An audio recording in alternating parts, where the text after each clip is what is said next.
So we got start small, have a network of people, and be different. Yeah. You guys, welcome to another episode of the Bridging Divides podcast. We're excited today to bring you some more advice, tools, and resources to build the bridge to success.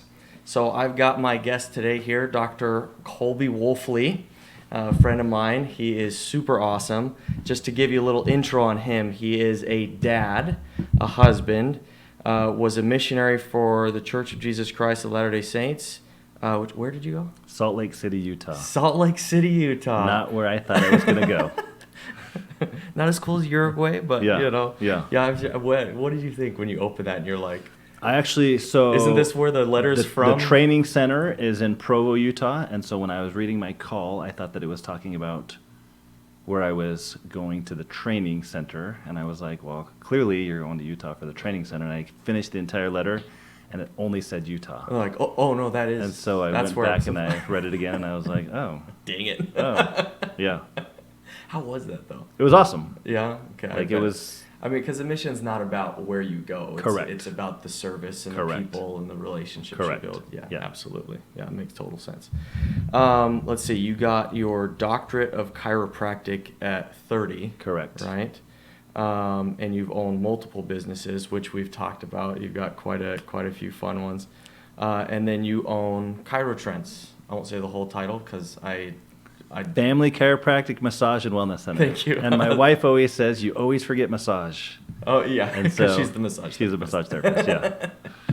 Amber's great. I love her. I'm so glad that she joined our BNI group. So we're part of the same networking group, BNI, which that's where we met each other. And now your wife just joined the group. But, yeah. All right. So jumping in here, so the fun questions, I call them. What's something that no one knows about you? You said you were on The Price is Right. Yeah. So long story short, my parents moved from Seattle, where I left on my mission to Singapore. And after you're done as a missionary, they send you wherever your parents are. And so I got sent to Singapore, knew nobody, knew nothing. And so I'm there for a couple months, and my dad, through his employer, came to visit the U.S. every 2 years. And so it was a 4-year contract, so they had negotiated to come back once after 2 years. And so I'd been to Singapore about 3 months or so, 4 months maybe, and my parents' contract was, hey, you need to go back, you get to go back to the States to visit family in the summertime when school's out. Yeah. And so we went there. My mom's family is in L.A., and so we went to L.A., and some friends of mine are like, hey, we're going to be down in California to go on The Price is Right. We've got an extra ticket. You want to go? And I hadn't seen my friends since I had not returned to Seattle as a missionary. And so I went and met them at the taping of The Price is Right. Yeah. And some people don't know this, but they actually interview the guests before the show, and they ask you questions. And so your random name call is not a random name call. I was just about to ask if it was actually random or. Yeah, so they choose people who are excited and idiots and are going to be good for the show, right? And so. Yeah, so they saw you and I walked in. He looks like an idiot. Yeah, exactly. So we interviewed. I told them that I came from Singapore, which is unusual for them, right? They get a lot of people. Like, right. I walk in. I see that the show is going to air on my birthday.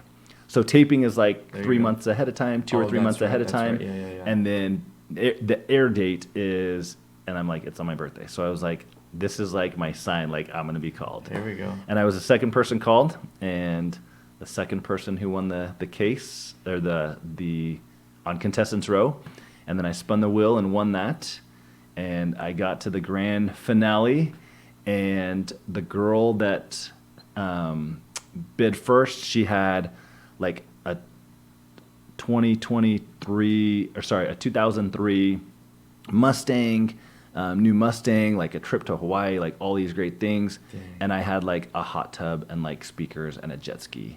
and I overbid by $400, Oh. and she underbid by like $20,000. Oh, geez. And I was that's it. I was like so close, and her prize was like $40-something thousand.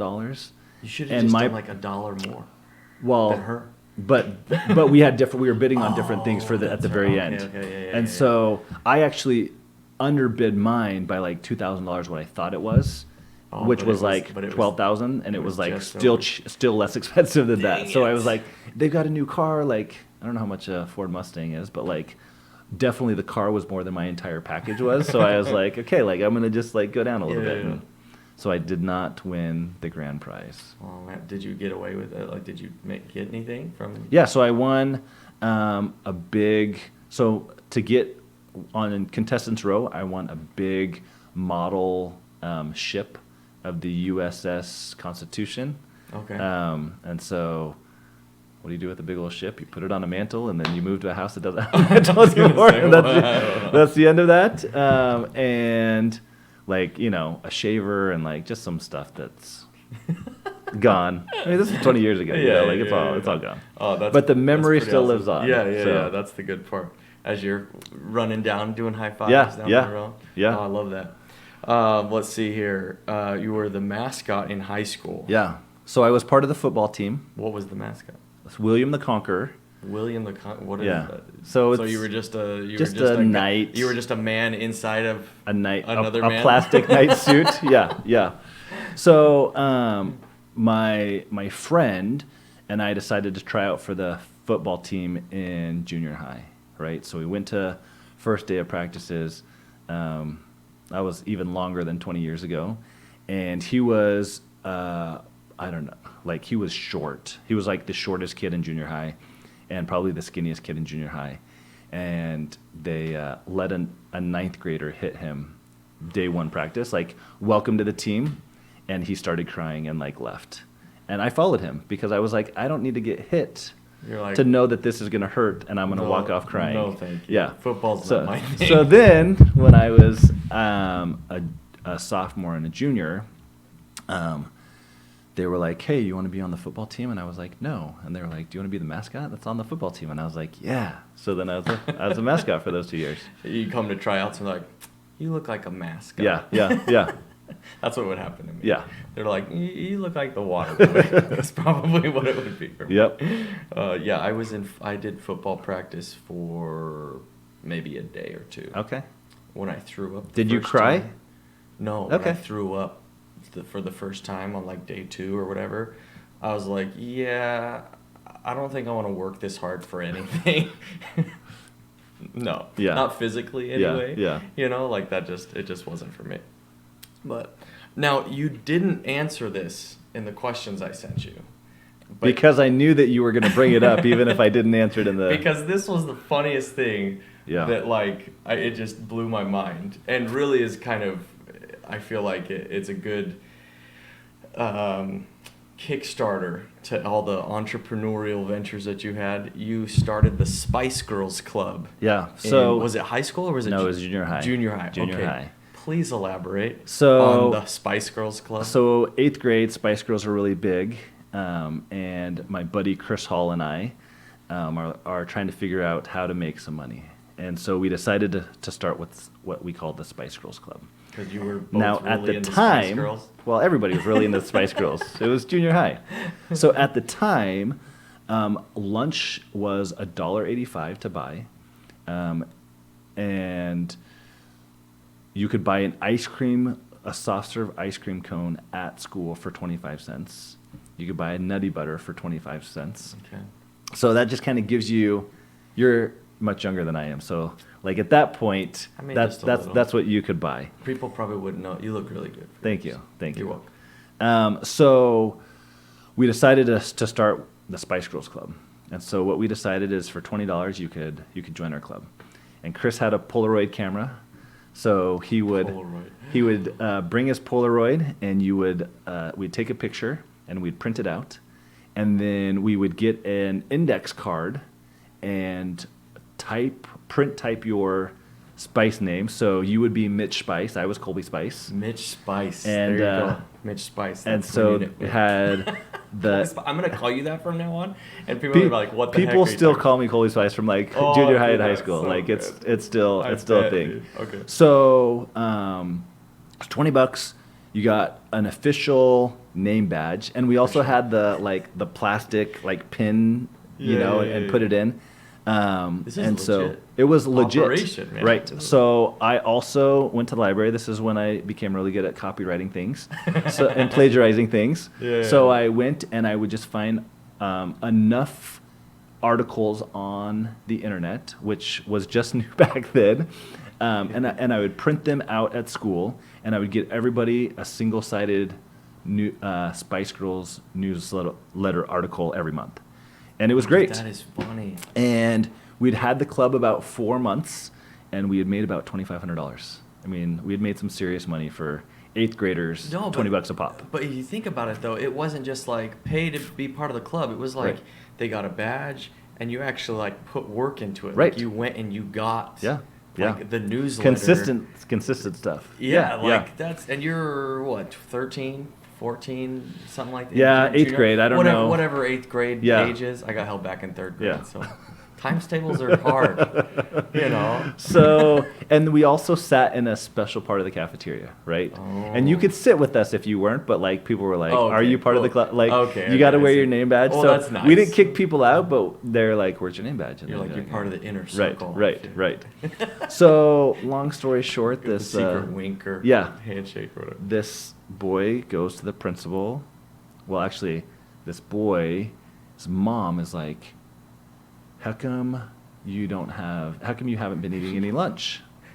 And so for 2 weeks, he had to miss lunch. Now, PSA, nobody forced him to. He totally did it on, he made the adult choice. Give me your lunch money. Right, he made the adult choice to go without food so that he could save enough money to join our club. Priorities here. Priorities. I mean, that's It's a big deal. And so the mom went to the principals. The principal called my parents in, called Chris Hall's parents in, and we're sitting there. And I mean, at this point, we had $1,250 each. Okay. So, and the principal was like, "Hey, you need to give all the money back." Okay, well, first of all, first rule of business is no refunds. If you start a business like that, right? Yeah. Now, in my more professional businesses, there's refunds. But in my 8th grade business, there was no refund. Come on, man! I worked hard for this money. Yeah. And so I told the principal that I'd spent it all, which may or may not have been true. Although I will say that for my first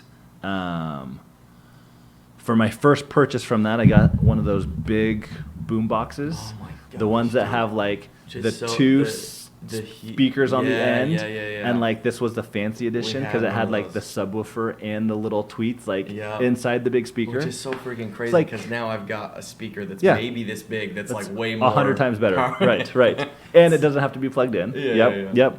And it was a 3-disc changer.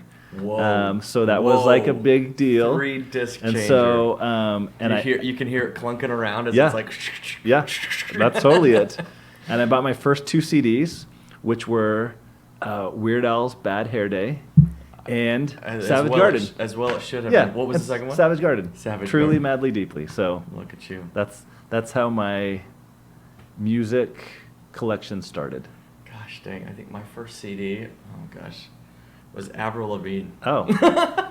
I wish it was Weird Al. I love Weird Al. He's the best. Yeah, he's good. But so, oh my gosh, dude, that's pretty amazing. Yeah. And then you never stopped there. No, I never stopped.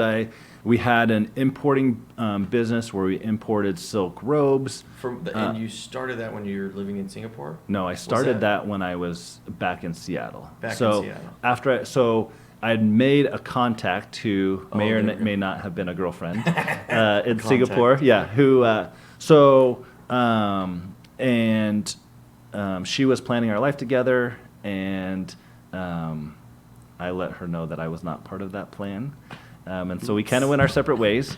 But she was a good friend, and so I asked her for some help to get some contacts to bring over some silk robes. So we did that. We were selling them on consignment. at a lot of the other local.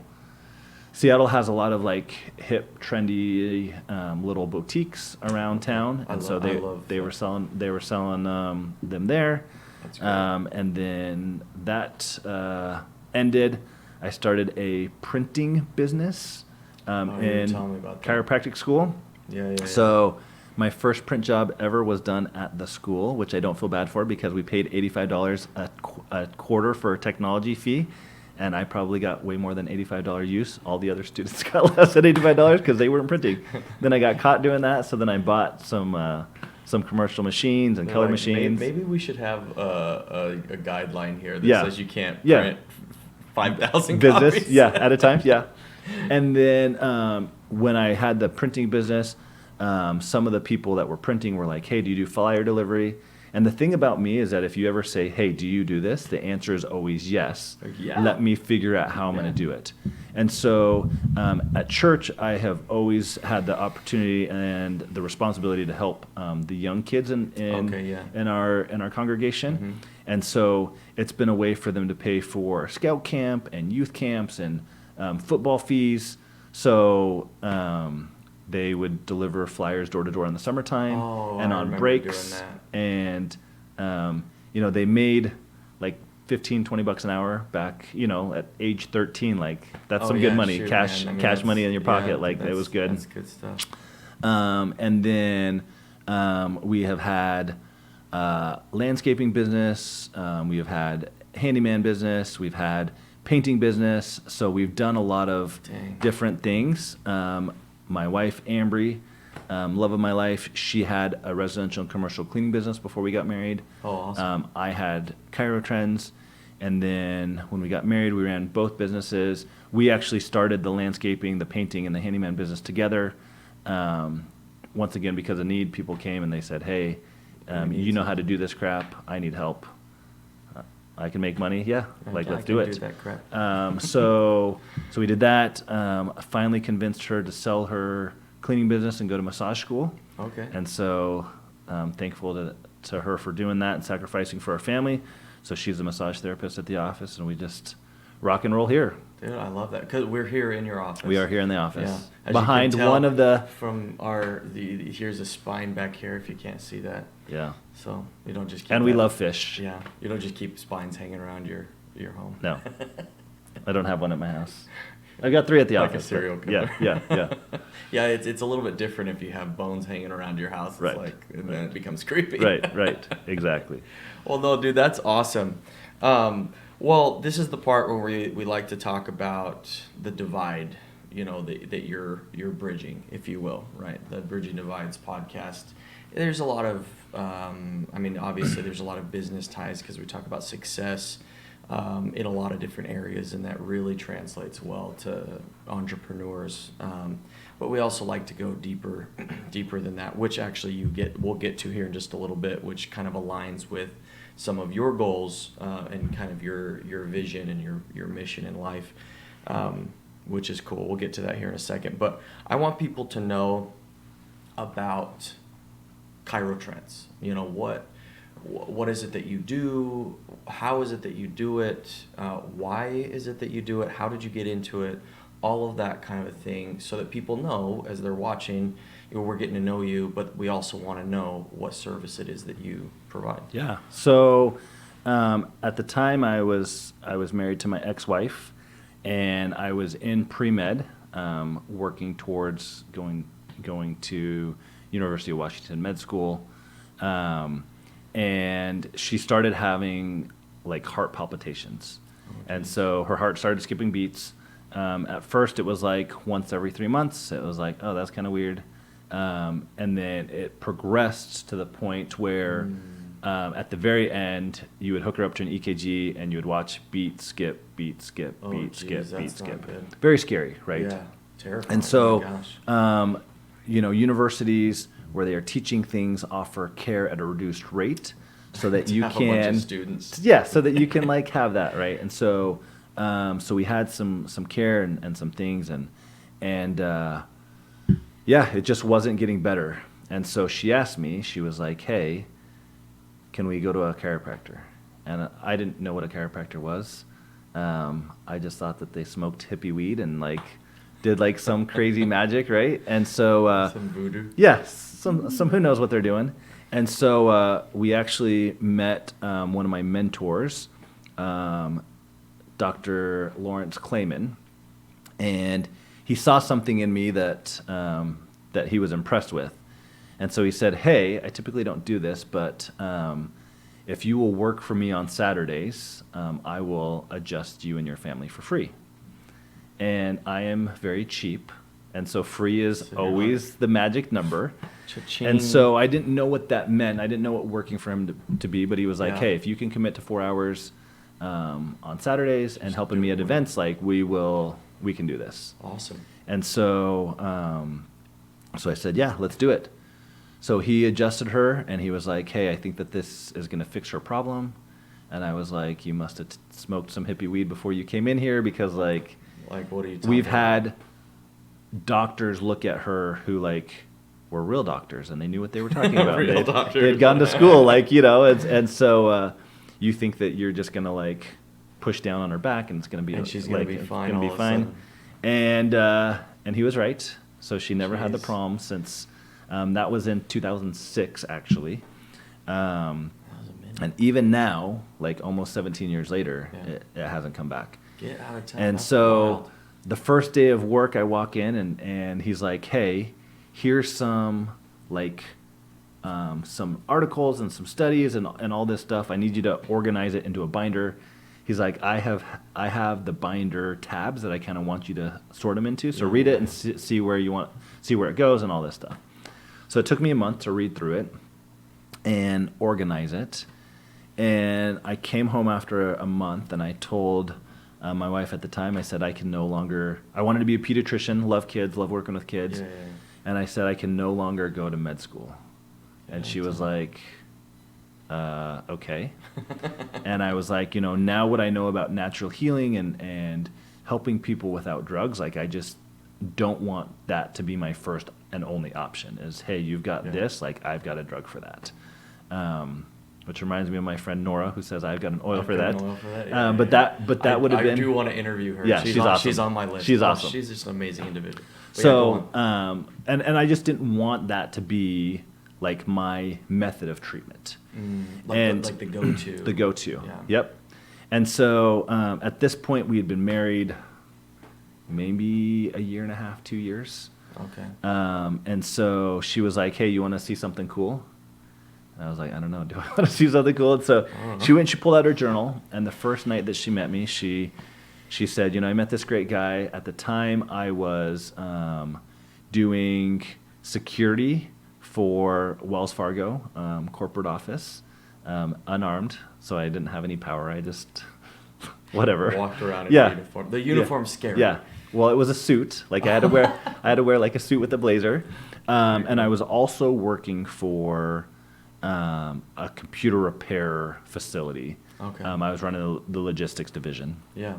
As well as doing our importing of robes. Awesome. And at that time, we were importing, I don't know, 500 to 1,000 a month. So it was good, but not good enough for me to like quit and like it was just extra play money. It was just a side hustle. Yep. Hey, well, So- which is good. I Sure, mean, sure. It's all about options, right? So I had Yeah. options coming in this Yep, way, options yep. coming in this way. And if you any get one of enough those lines things, in the water, Totally. I mean, if they all make yeah, $100, $500 each, Sure. alone, Sure. it's nothing crazy. But Right. together, I mean, right. you're doing good. Well, and then it's all about options for me too, right? Because the more options you have, the more choices you have. Yeah. So if there's something that doesn't align with my personal beliefs here, I'm not stuck here. Like I've got some Yeah. options and some other revenues that would be able to float us until we got to that point. Yeah, that's a good point. Hey guys, just want to take a quick break and say if you guys are getting any value from this, if you guys are enjoying it, having a good time with us today, make sure you hit the like and subscribe button. Everybody says that, I know, but hey, can't beat them, join it. Just want to let you guys also know about our newsletter that we have coming out. It'll let you know about all the latest and greatest news that we've got, anything Bridging Divides related, all the events that we've got coming up, all of the different organizations, nonprofits out there that are doing awesome, amazing things that you can also be a part of.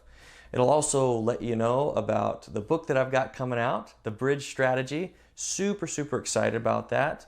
and we'll let you know when that gets released. We'll also let you know about any additional nuggets of information and inspiration that we've got, different fun stories that we don't necessarily mention in these videos or episodes.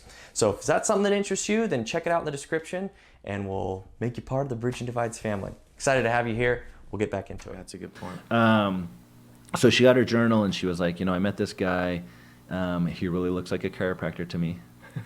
And I was like, that's a little creepy. Like, What okay. does a chiropractor Yeah, what does a chiropractor look like? And so I had short hair at the time, so I wasn't a hippie back then.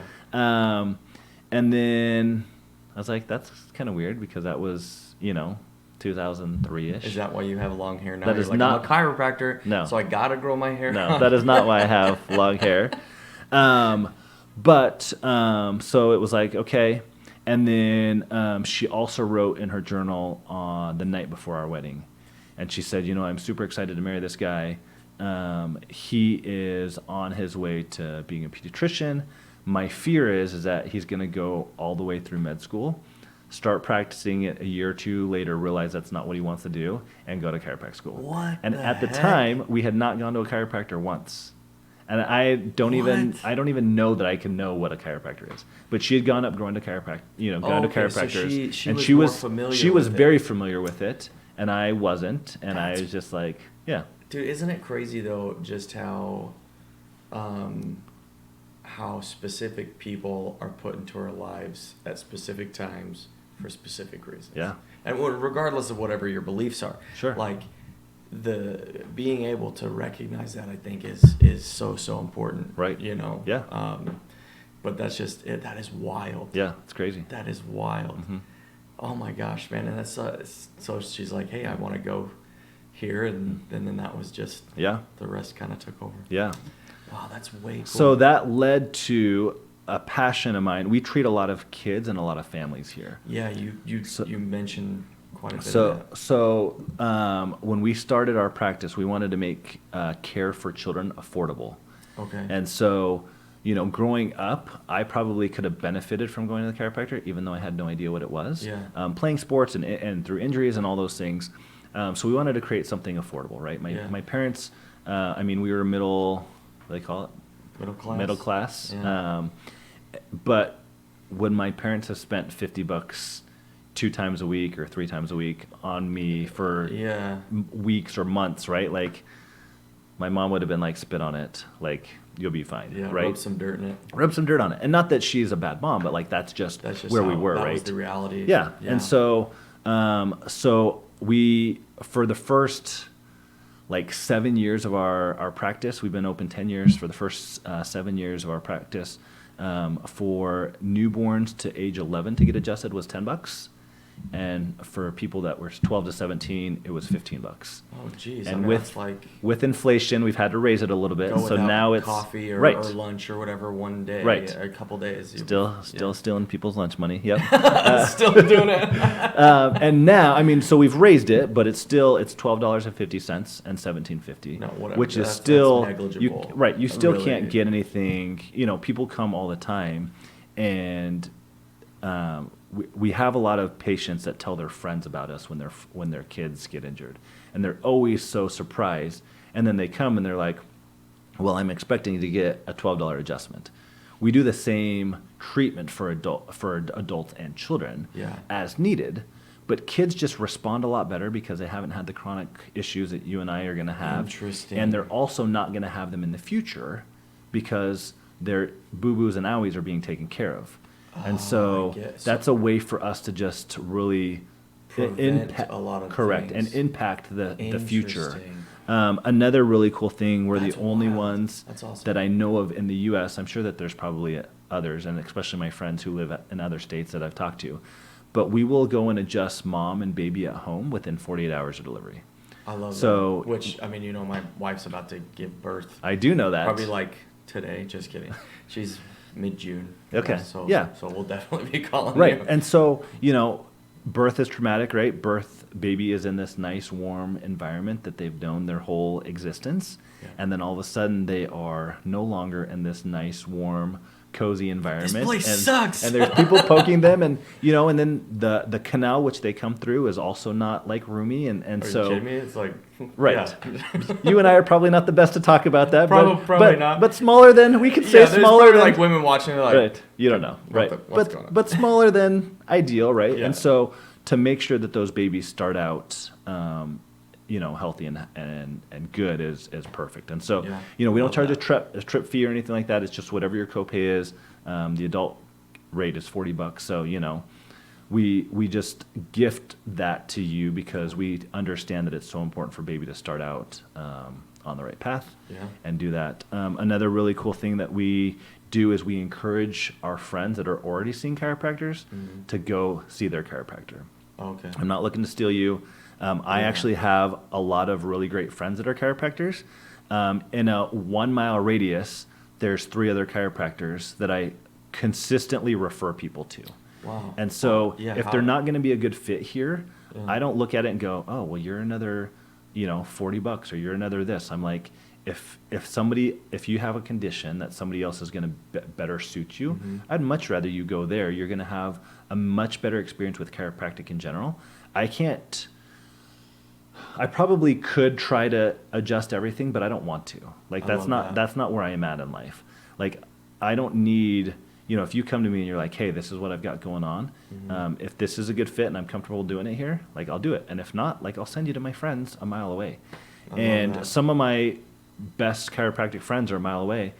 And when other chiropractors hear that, or when other people hear that, they're like, oh, that's terrible. That's your competition. Yeah. I'm like, no, those are my colleagues. Those are my friends. Yeah. Like it's not, for me, I live a life of abundance, right? So it's not scarcity. There's enough for all of us.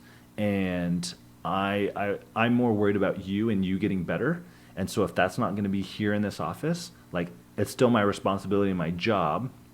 Some people know all doctors take what's called the Hippocratic Oath. Yep. And it's do no harm and do the best for the patient, right? And so if the best for you is not going to be here, I'm not going to keep you here because it's good for my pocketbook, right? Like I'm going to get you the place that you're going to get the best experience and just let it go from there. So here's a question. So you say it's not just about your pocketbook. How have you noticed that mentality actually bringing more to you? So another thing that I really like about our office is we don't have treatment plans. So the most common question I get after a new patient is all the way finished. We finish the treatment and everything's good, and I'm like, do you have any questions? And 98% of the time, all statistics are made up on the spot, but 98% of the time, they say, yeah, when do you want to see me again? And my response to that is, you'll know. And they look at me and they're like, what the? Like, aren't you the doctor? And the truth is like, yeah. I just work here. Yeah. Yeah. The truth is that like your body will tell you when you need to come back. When I tell you, listen to your body, that's a lot more effective than going, hey, I need to see you 3 times a week for 3 months. Right. And people actually come and tell their friends about me because if their friends come, they know that they're not going to spend, $5,000 on a treatment plan that they may or may not finish. Right. And so very rarely in practice am I like, hey, I want to see you again. Today's Thursday. I want to see you on Monday. Now, I do say it, but because my attitude is typically come back whenever you need to, when I say it, it's like this is something a little bit more serious and needs more attention. But people always schedule, like 100% of the time. And the reason is because they believe me, because I've been telling them, you don't need to come every 2 days, you don't need to come every 2 days, you don't need to come every 2 days. When they have something going on and I'm like, hey, you probably need to come back in 2 or 3 days, they're like, well, yeah, I'm going to come back in 2 or 3 days because you never tell me that. You always tell me like you'll know. I love and so that. when you tell me, like it's probably something that you see that you want to do, and right? And so they come back in 2 days and they're like, yep, I needed to come back. And That's then beautiful. Most of the time I'm like, okay, all it took was one extra visit 2 days later. And they're like, when do you want to see me again? And I'm like, you'll know. And they're like, we're back to, like I felt like crap today. And I was like, I know, but you also like listened to what we said, and I think that you'll know. And so do it like making sure that they're getting the care that they need, not the care that, or the income that I want, has really made a difference in my life because people believe me and they trust me. And when I say, hey, like you're going to need something more, they're they're like, well, since you haven't ever said that to me before, or you didn't say that to the guy before me, and I know you're not saying that to the guy behind me, Yeah. like it's a little bit more meaningful. No, I seriously love that principle of giving people value. And I've mentioned on previous episodes of the book, The Go-Giver. Yeah. I don't know if you've read that or I not. have, yeah. Oh my gosh. But just the principle, and whether you've read it or not, or plan to read it or not, just the idea of giving value. It's like that's what you give first. Mm-hmm. And then it comes back in so many different ways. I mean, you got to be open to receive it. Sure. You know, I mean, that's another part that they talk about in that book is the law of receptivity. You know? Right. There can't be giving without somebody receiving it. Right. You know, and a lot of us kind of have that mentality of it's either there's either somebody that just takes, and somebody that just gives without ever getting anything, you know. And while you shouldn't be on this side of the spectrum, you also shouldn't be on this side of the spectrum. I don't believe that there's anybody on this side of the spectrum, because as they give, people see that, and people want to give to them because they're giving. Love that. So I think that there are people that just take, and those are the people that I try to like weed out of my life. And the 100%. people that just sit and like give without any expectation, like I always see them benefit. And even in my life, like I've always benefited awesome. because it's like, I don't expect this, but like I'm doing this because this is the type of person I am. This is what's going on. And how much more when you do that, and then you find somebody else who lives that way, and they can tell that you're genuinely a giver, a go-giver, then they go, oh, this is the person that I want to give this opportunity to. Right. This is the person I want to help. This is the person when I think, hey, whatever else is going on, I'm going to call Kolby. Right. Because it's like, hey, like I know that he aligns with the mission, aligns with the core value. I love that. Yeah. You know, and it as soon as I read that book, I was like, what the heck, dude? This is like, it's like my Bible, other than the Bible, obviously. Yeah. But like, it was just like, that's how I think that we should do business. Yeah. You know, like what you're saying, the abundance mindset, you know, giving the amount of value that they need, you know, or doing what is best for the person. Right. You know, not like that's why I'm good at sales because I'm good at connecting with people. Right. You know, but I was never good at the browbeating, high pressure sales approach, because if I didn't think that the person needed what I was selling, I just couldn't do it. Yeah. You know? And I was talking to some guy and he's like, you need to be confident, bordering on arrogance. And I was like, you're an idiot. I didn't say that to his face, but That worked for some, right? But typically not, right? Typically people are standoffish with people like that. Even if it does work, it stops there with that person. Are you going to get more referrals? No. Right. Because they're like, there's going to be more buyer's remorse. There's so many different things that they've been able to see where taking or using that approach, the scarcity mindset with everything you do, results in less. Sure. You know, Sure. and so it's so I love the way that you do business, and especially with working with your colleagues. You know, one of the core principles of Bridging Divides, and really why a big reason why I started this, was because I believe that the bridge to success, like I mentioned in the beginning, is built with other people. You know, whether it's with a partner, whether it's with a client, you know, your customer is a member of your team. Right. They are helping you accomplish what it is that you want to accomplish. You can't be a chiropractor if you don't have anybody to treat. Sure. You know, you can't be a salesperson if you're not selling anything to anybody. You know, and so that to me, I absolutely love. And so you don't live your life in competition. You know, life is not a competition, it's a collaboration. Yeah. Nobody gets to the end of their life and they're like, ha, suck on that, I got here first. Right. It's like, congratulations, you got to the end of your life first. You know, but nobody looks back and goes, man, I wish I would have spent less time with my family. Right. They go, I wish that I would have built more relationships. I wish I would have made more time for the community and spent more time with my family, you know. And so collaborating versus competing is really just the way to live. But you look at it in business, and Sure. I mean, that's not how typically people do it. I know, and it's sad, but I feel, I mean, based out, because my dad's a physical therapist, so sorry I'm interviewing a chiropractor dad. No, but the way that he did business was very much the same. You know, it wasn't like, I'm not going to refer anybody to another physical therapist or to a chiropractor or to a doctor. Right. You know, he very much believed in working with other people. You know, the way to get to the top is not by stepping on everybody. It's by bringing everybody with you. Yeah. You know, and I love that. Yeah. Now, you said some of your kind of missions, I guess, you talked about being vulnerable, that it's okay to have emotions and it's okay to not be 100% okay. This struck me because as I was, you know, I was expecting something about work and about kind of something related to what you're doing. Where does that come into play? Why is that such a big thing for you? So I am a recovering addict, and part of addiction is isolation. Part of addiction is thinking that everybody else on Facebook has their life together because you see the picture that's photoshopped of like everything in its perfect place. And so it's very easy for people to think, well, they've got their life together, they've got all this stuff.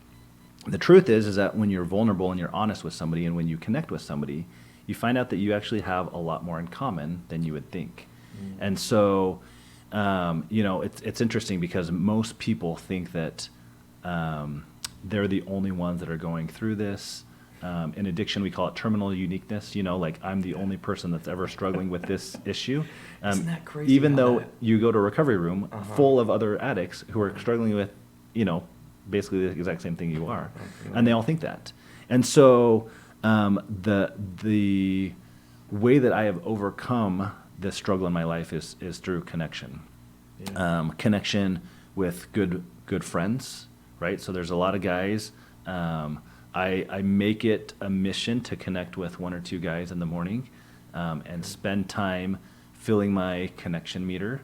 I make sure that I have really good connection with my wife, and that we're friends first and that we're there for each other. Love that. It makes marriage a whole lot easier.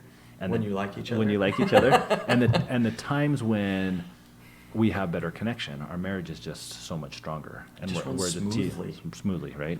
And so for me, when I can share, hey, I'm struggling today, it takes the it takes almost the edge off, right? 100%. So you know, I say many times, like, I got myself into addiction, I can't get myself out of addiction. I've got these really good ideas in here. And so when I make a phone call and I say these really good ideas and I hear them out loud, I'm like, that's a terrible idea. That's like the worst idea ever. But I don't know it when it's in my head. And so when I'm able to make a phone call and talk and say, hey, like, I'm struggling with this, it's no longer a secret. That's a good word for it. It's no longer a secret. And when it's out in the open, it's not me trying to keep it a secret anymore because it's already out in the open. Yeah. And then I've got some accountability friends that call and check in and just say, hey, you know, like, I know that, you know, you're struggling today. And, you know, it's interesting, you know, so 2016 is my sobriety date. So it's been a long time, right? And there's days that are easier and days that aren't as easy. Yeah. But the reality is that, you know, I have to live like one day at a time. And for me, I have to be vulnerable. I have to share with people when I struggle, because when I try to just put on that happy face and be, hey, I'm strong, I'm good, I don't have anybody to share, hey, I'm struggling with.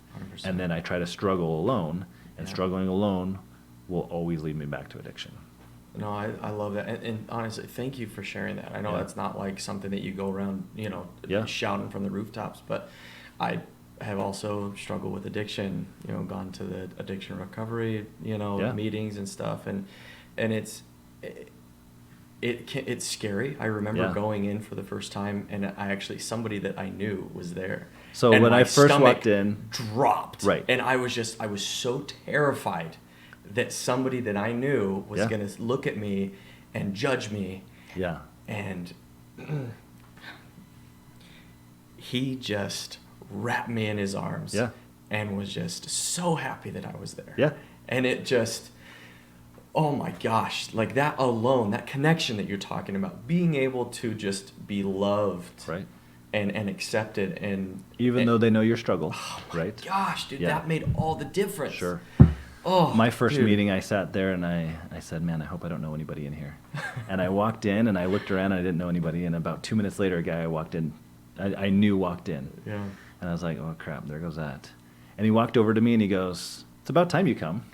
And so I was talking to him after the meeting because I felt like, oh, my gosh.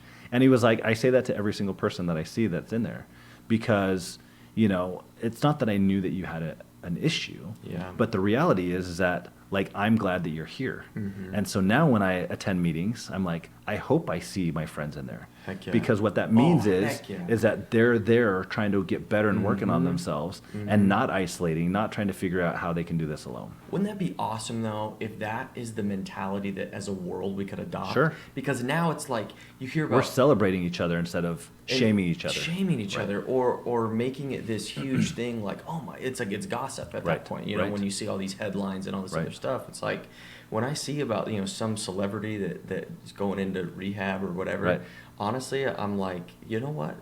Good. Right. Good job. Right. There's so much, like, to be able to get your life on track, to be able to heal, to be able to connect. To do it's difficult, but then to do it when everybody else knows has got to be more difficult. It's scary. Right? And so it is scary. I'm thankful that there were no cameras or headlines or anything like that, but that's what I truly want to do. I want to show people that it's okay to be vulnerable and 100%. have that connection, and that, whatever you're struggling with, you're probably not the only person going through that right now. 100%. And so, we tend to stick around people that are like us, right? And so there's a good chance that, at least one, if not half or more of your friends are going through those things. But nobody knows until somebody's willing to be vulnerable. 100%. And then once the first person's vulnerable, it's like a kind of opening of the dam, and all of a sudden it just goes, because it's like, well, this person was vulnerable with me, now I can be vulnerable back. I love that you said that, because I'm probably much more an oversharer than I am not, which is, I've realized can be a superpower. I've realized really anything can be a superpower if it's honed and focused in the right way.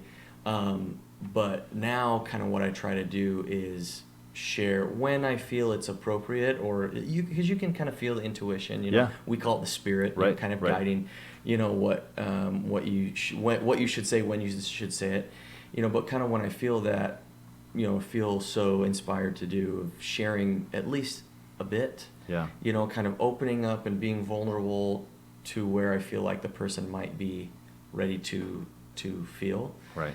And basically in an effort to get them to share if they want to. Right. And if they don't, okay, then that's as far as we went, you know.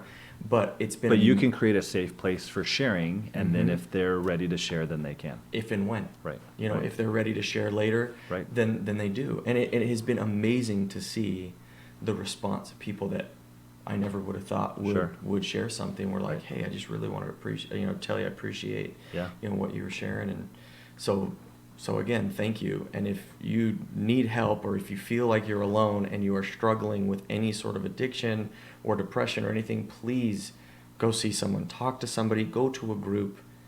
Trust us. It is a lot better and is a lot easier to get through with other people. Yeah. Hey guys, just want to take a quick break from our podcast to bring you a word from our sponsor, Phoenix Moray. They are your personal creative genius in all things graphic design, writing, video, motion graphics, illustration, and websites. They are the ones responsible for my logo, so thank you so much, Phoenix Moray. I love you guys so much. Now, they are celebrating 10 years of business, so they definitely know what they're doing. They have loads of experience. They work in areas of marketing, branding, events, weddings, and now publishing. So if you're a genre writer, you can submit your manuscripts today, so reach out to them for that. Now, to stop worrying about how to use Photoshop, Illustrator, Premiere, or After Effects, call Phoenix Moray. Now, you can reach out to them at phoenixmoray.com. That's Phoenix, as in the mythical creature that I'm hoping to become from the ashes of my many failed attempts at success. Moiray.com. That is Moirai. Or you can call them at 480-573-1440. All right, we'll be back to it. Books. I wanted to talk on these, and this kind of ties to one of your other kind of your soapbox things that you're mentioning, is connection in marriage and relationships. The book that you mentioned was How to Improve Your Marriage Without Talking About It. Yeah, it's awesome. That sounds awesome. A guy named Stephen Stonesy is the author. Stonesy. Okay. And his premise is that you don't have a bad marriage because you don't talk enough. You have a bad marriage because you don't have good connection. And if you had connection, you would want to talk to your spouse. Interesting. And so you focus if you on work that on first. if you work on connection instead of conversation, sometimes when we have issues, we try to force conversation, right? Ooh. And it's like we're talking because we don't talk. What are we going to talk about? I don't know. You just start talking at somebody at right, that point. Right. Or about things that don't matter, right? Yeah. And you're talking for the sake of talking, not talking for the sake of connecting or growing or getting better.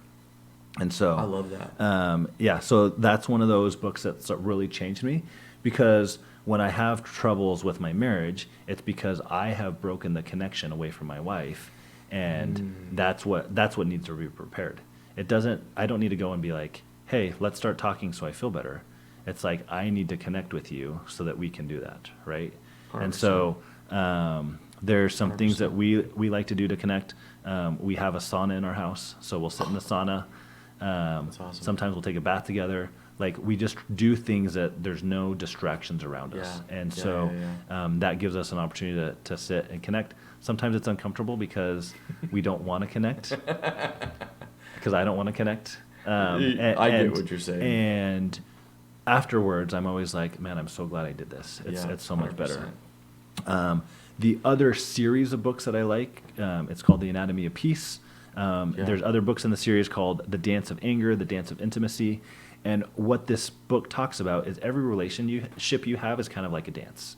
Cool. And you are either dancing together or dancing separately. Interesting. And so, I think of different types of dances, right? Like if you're talking about a dance battle, right? Like, and so it's like you're going to do something, and then I'm going to react to that move, and then you're going to react to my reaction, and then before I know it, like, it's just like escalated, right? Yeah. Now in a dance battle, that's probably okay, right? But in a marriage or in a relationship with a child or with a close friend, like, I don't want to be a reactionary type of friend. Absolutely. And so it talks about how you can manage these things when you're having difficulty, and how you go through them to get to the point where you want to be. Yeah. And I'd never looked at relationships. I'd never looked at anything like a dance. And so it was just very interesting to me that was the type of analogy that they used. Because it's the cooperation. Correct. It's the coordinating. Correct. The connecting with your partner, to where you can then have this amazing, beautiful experience, as opposed to stepping on toes. Right.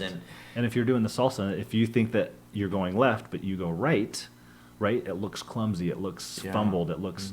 But when you're on the same page and you're like, hey,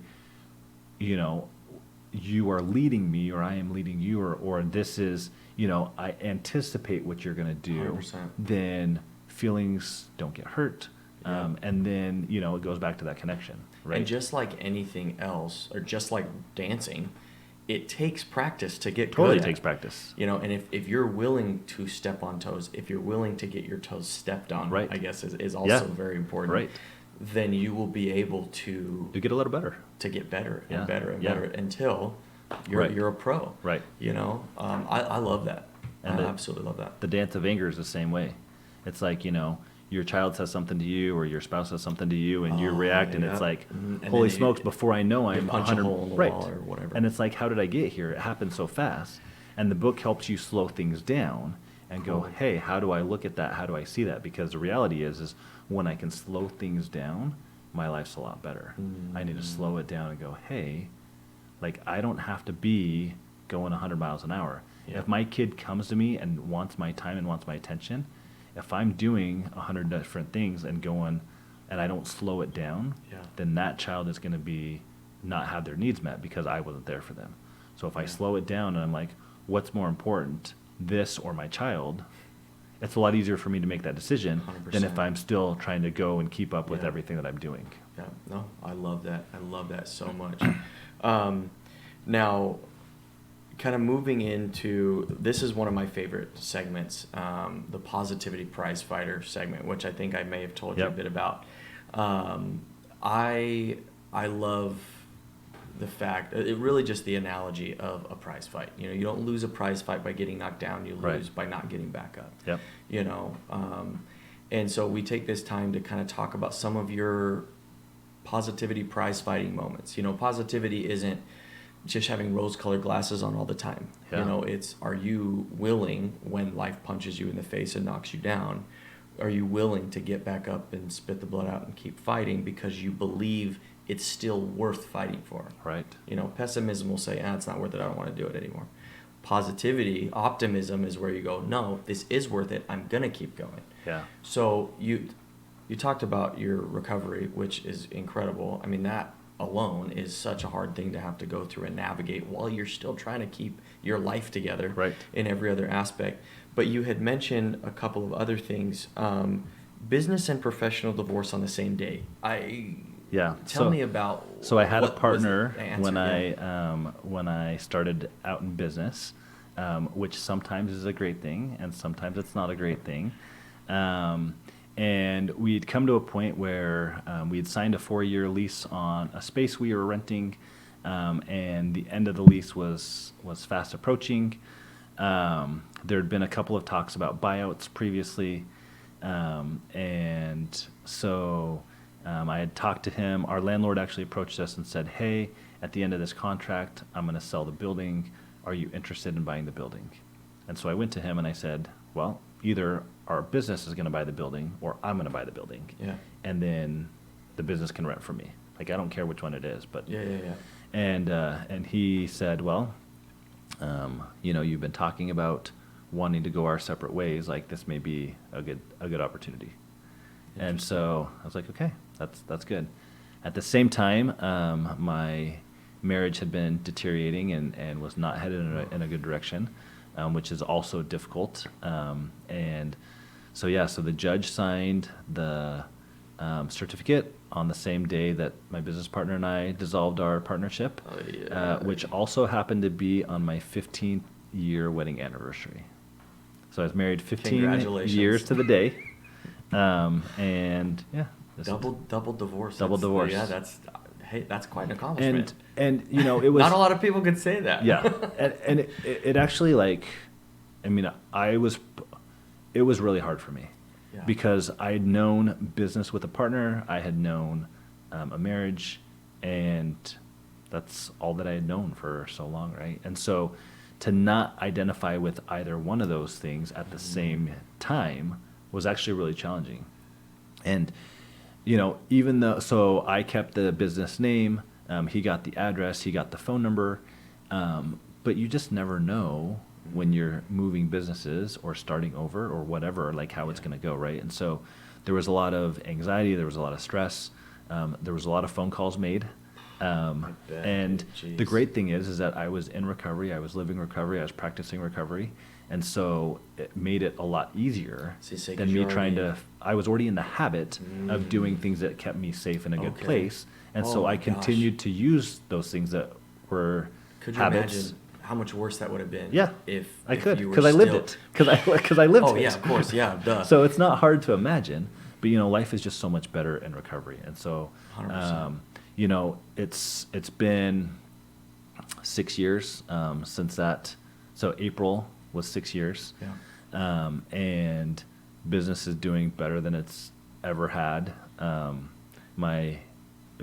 got remarried. Yeah. Marriage is doing better than it's ever been. So, it's interesting because 6 years ago, I went through this with the hope that it would get better and I would get to this point. Good. And now you sit back and you look back and you're like, holy smokes, like it has exceeded what I thought it would ever do. And is business better than it was back ever. then? That's crazy. Yeah. So I love trial by fire, right? Sure. I love that analogy, or the refiner's fire, right? Mm-hmm. Where the way to get rid of the crap that's in a precious metal is by heat, by fire. Right.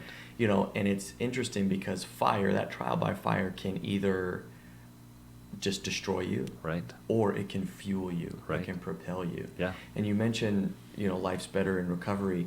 Have you noticed that you are, because this is what I've noticed, have you noticed that you are like hyper aware of what your emotions and your reaction to things sure. versus before? Yeah. Because for me, it's like everything I'd be like, oh no, I'll just try to justify Right. everything. And there's a fine line. I mean, you don't want to like beat yourself over the head, Sure. but being able to take the appropriate amount of responsibility for your actions, Right. but then leave it there. Yeah. You know, and you're hyper aware, like, oh, that wasn't, you know, that was a twist, a cognitive distortion. Sure. Or I shouldn't have, that's faulty thinking. Right. Like I had never been this self-aware. So counseling has really allowed Like- me to get to that place. Cool. I am really thankful for those who I see continuously because I can always get better. 100%. And I tried to get better by myself, and I didn't, right? And it's a little bit interesting because, you know, we're going through marriage counseling, and our marriage is better than it's ever been. Yeah. And we've got an appointment today. But I love that though. And my wife is like, you know, we were talking about it, and it's a little bit interesting. Our therapist is taking a 9-week vacation with her husband, which is awesome. They're going to Europe. And so my wife was like, should we cancel? And I was like, for me, the reminder that this is important and I want to work on it is worth it. Like, Cool. even though we're in the best place we've been in ever, Yeah. I still want to go. Like, because sometimes when you go to counseling, you talk about really ugly things. Oh, But 100%. now when we go to counseling, we get to talk about like fun things and Yeah. good things. And then we get to talk about like the 1% of things that we want to change, Yeah. not the 99% of things that we want to change. Mhm. And I don't want to get to the point where we have to go and talk about all the ugly things again. Well, think about Like- it. Like, sorry, I'm going to cut you off. Yeah. It goes back to what you were saying before about why you adjust babies. Right. Because you get it taken care of at the earliest possible Right. moment Right. and set yourself up Right. for success. Yeah. You know, versus, you know, kind of the other experience that you had. Right. Where you're like, okay, well now it's all of that, you know, what people would say is failure is a learning Sure. experience. Sure. You know, to where you can then take, as long as you take what you learned and then Right. apply it, Right. then all of a sudden those, what we call failures, or I don't even like that word really, but those setbacks or whatever you want to call them, now serve a purpose. Sure. You know, instead of a stumbling block, they become a stepping stone. Yeah. You know, for you to reach a higher level of a marriage that you know, wouldn't Dreamed have of at one experienced. time. Yeah, Yeah. exactly, Yeah. exactly. And I love that. And I saw these people that had great marriages, and I was like, man, I want that. Yeah. You know, and so it's good. I love that. No, thank you so much for sharing that. And every time I see you, I love seeing you. Yeah. You know, like would just give me this big old hug and just make me feel welcomed. And I, when I first met you, when I joined BNI, that was in a time of transition in my life. I was in a bad place, and I've suffered with depression and suicidal ideations and addiction, like we were talking about, and all that other super awesome crap. You know, I've been in recovery for a while, you know, at that point, but I was in a job that I just wasn't happy, and I felt stagnant, and depression was coming back, and that little voice that comes in and says, hey, life's not worth it, and, you know, just screw it kind of a mentality starts floating in, and I was like, I gotta make a change. And so it's amazing. A big part of the networking group that we're part of BNI is connection, relationships, of giving, and that sort of a thing. And so when I came in and for the first time, and you have no idea who I was, I didn't know who you were, and you just gave me this big old hug, and I realized that that's just kind of where we're at, that's accepted, that's okay, that's the mentality of the place.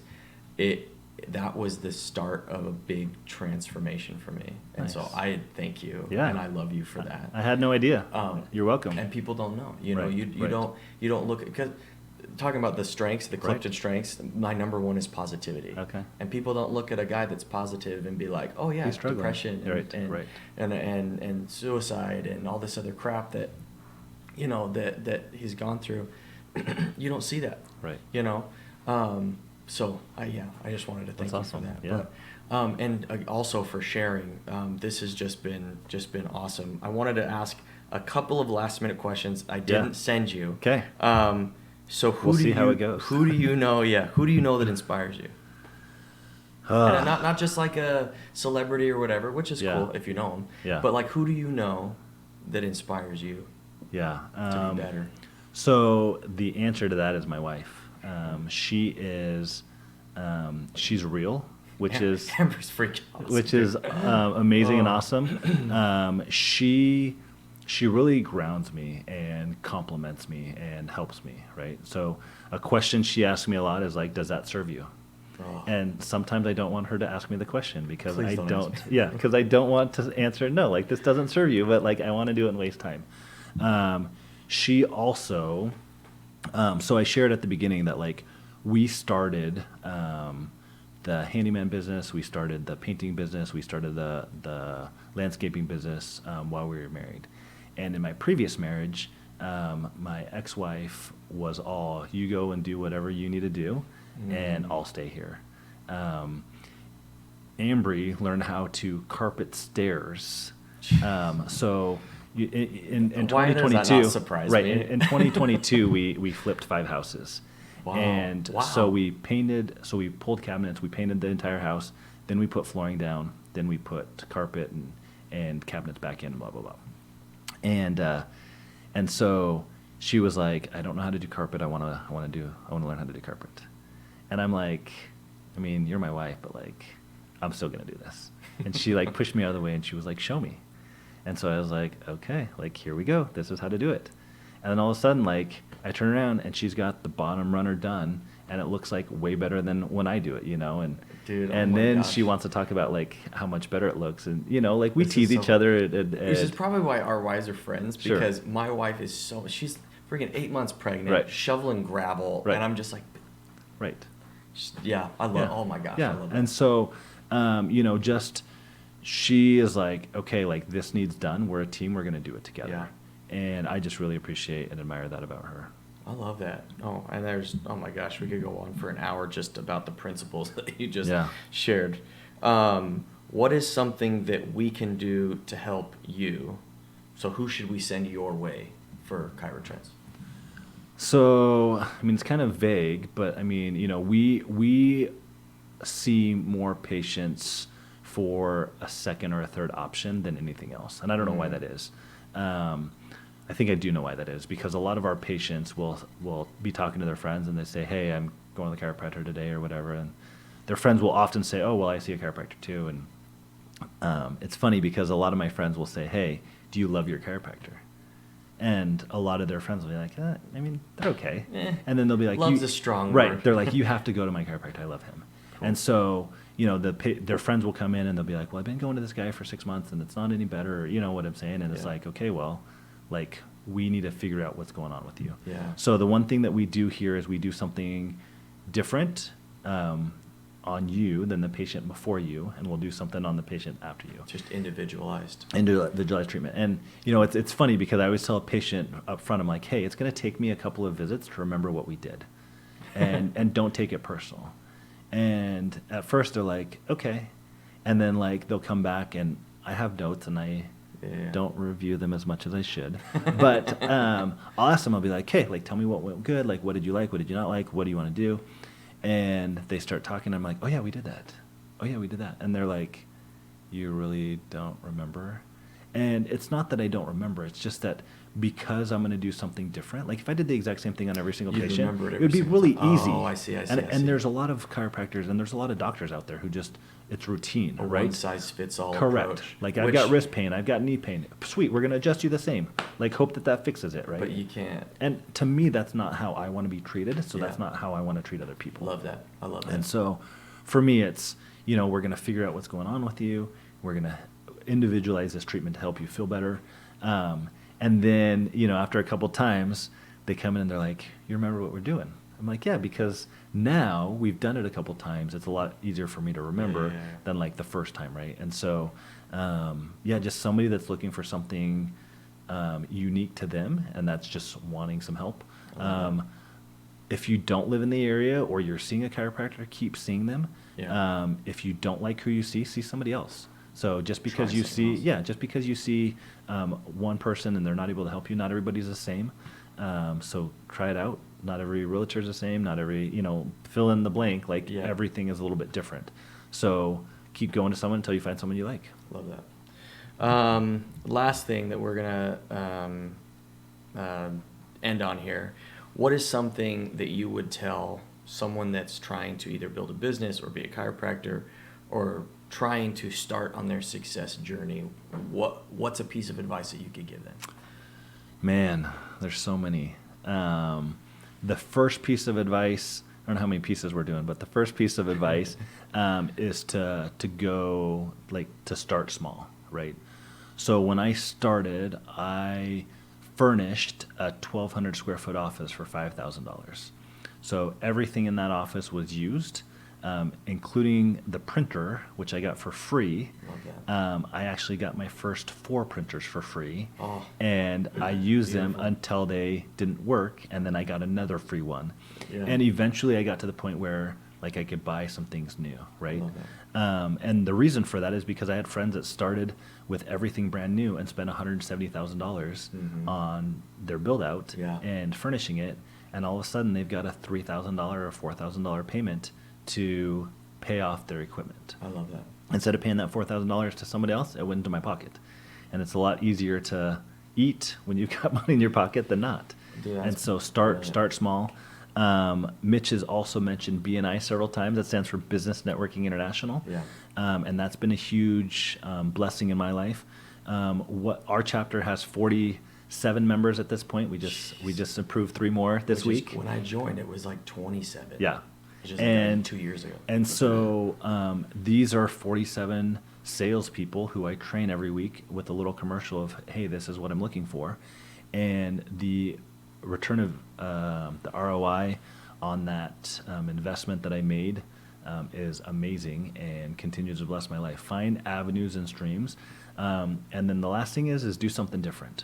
So there's 2 ways that you can do good in business. Yeah. The first is to do it cheaper, and the second is to do it different or do it better. Ooh, yeah. And if you're trying to do it cheaper, the guy moves in next door. He's seeing somebody. There's somebody here in our area. He's called the $25 chiropractor, and he will do your visit for $25. And that's great. He has a ton of patients. Yeah.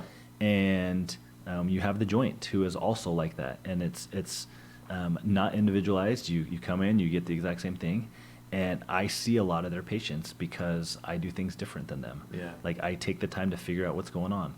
It is not uncommon for me for my first visit to be an hour to an hour and a half. We need to figure out what's going on. And we're either going to figure that out by you coming and me spending 2 minutes with you or 3 minutes with you or 5 minutes with you. Yeah. And it's going to take us 8 visits. Oh, and by the way, you're paying for that. Or I can sit down today. We can have a long history. We can figure out, we can do the exam. We can figure out what's going on with you today and start getting you better today. No, am I right 100% of the time? No, but it's high. Yeah. And it's like, if you can see that I'm trying to help you and take that time today, even though it costs the same amount of money, but you start getting better, quicker, faster, cheaper, like, you're going to keep doing it. Oh, So I love that. So we got start small, have a network Yeah. of people, and be different. yeah, I love that. No, and so apropos to a conversation I was just having last night, because something, and I don't know if you guys can relate, I'll have this gigantic idea in my head of, like, these huge goals. And while that's great, in order to keep myself sane, I have to start on those smaller building blocks. And while I'm filming on my camera with my own microphones, I have to focus on that. Otherwise, not to mention that you can very quickly get underwater Sure. if you're spending too much. But for me, mentally, right. I start floundering. Yeah. And then I'm just like, oh, screw it. I can't do this anymore. It's too stressful. And then the network, you talk about a group of salespeople. They're Right. not other chiropractors. Right. They're not like someone who's like one of your salespeople. Right. It's a group of individuals that are in a bunch of different industries. Right. But they are our sales team. Right. And I love that. Yeah. And they can help you bridge the divide. Right. Right. Absolutely. There's some of those people on the other side that are going to help you accomplish that Sure. goal that you have. Sure. And then be different. Yeah. I love that. Of being unique in a way. You know, I think that a lot of that comes down to like, why would you want to be like everybody else? You know, I don't. I don't either. There's people out there that do. Well, think about it. But it's not me. If everybody was like everybody else, what discoveries would get made? Right. What achievements? What advances in art and medicine and all of these different things? Sure. If everybody was just like, no, I just want to do what everybody else is doing. You know. Yeah. So, Kolby, thank you. Yeah, I love it's you. been fun. Thank you guys for having us. Thanks for tuning in. Tell us where we can find you. So What's your our website? website is www.ChiroTrendz.com with a Z, ChiroTrendz.com. That's the best way to find us. You were going to be able to say it way better Yeah. than I was, so Yeah. I'm glad you said it. So thank you guys for joining us. We're excited to see you on the next episode. Yeah. And for now, I love you guys. Keep being amazing.